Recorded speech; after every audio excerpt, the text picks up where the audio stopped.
Patapos na ang taon, pero ang maulang panahon tila hindi pa rin tapos sa ilang bahagi ng bansa. Inulan pati ang Metro Manila kanina habang may mga naitalang pagguho sa ilang probinsya. Ang tanong ng marami, magtutuloy-tuloy kaya ito hanggang sa pagsalubong sa bagong taon? Alamin sa pagtutok ni Jonathan Andal. Nagtulong-tulong ang ilang pulis at volunteers sa paglilinis ng gumuhong lupa sa bahagi ng Tinglayan, Kalinga. Nakakadaan na ang mga motorista sa ngayon pero patuloy ang monitoring. Nagka-landslide din sa Santa Pracedes, Cagayan. Ayon sa kanilang MDRRMO, maaaring lumambot na ang lupa dahil sa mga pag-uulan. Isinara naman ang Kapatan Pinakanawan Overflow Bridge sa Tuguegarao City matapos malubog sa baha dulot pa rin ng maulang panahon. Pansamantala ring dinadaanan ng Marilaki Road sa Infanta Quezon dahil sa landslide. Agad nagsagawa roon ng clearing operations. Kagabi, bumuhos naman ang malalakas na ulan sa Bonggao, Tawi-Tawi. Maulan din kanina sa Maynila.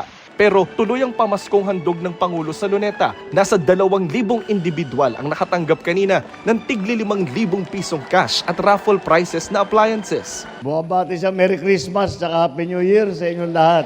Pag-alis ng Pangulo, tumila na ang ulan. Pero karamihan sa mga namasyal sa Luneta, mga nakapayong, sombrero at jacket. Mabuti nga tumigil yung ulan. Kaya naano kaming lumabas na mamasyal dito mag-ikot. Sa aming mga tiga Baguio, parang normal lang to. Congested sa Baguio, traffic, dito hindi. Sabi ng Pag-asa, ang malamig na panahon ngayon dulot ng amihan sa Luzon na posibleng lumakas pa sa mga susunod na araw. Magiging maulan din ba ang salubong ng bagong taon sa Metro Manila? Maaliwalas naman po yung panahon pero asahan din po natin may mga possibility po ng mga localized thunderstorm po pagdating sa hapon at sa gabi.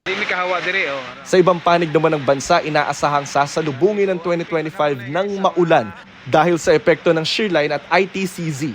At dahil po tuloy-tuloy na po yung nagiging pag-ulan po sa kanila, may mga posibilidad na malaki na po yung posibilidad ng mga flash floods at mga pagguho po ng lupa. Sa ngayon, wala pa naman daw na monitor na bagyo ang Pag-asa sa loob at labas ng Philippine Area of Responsibility. Para sa GMA Integrated News, Jonathan Andal, nakatutok 24 oras.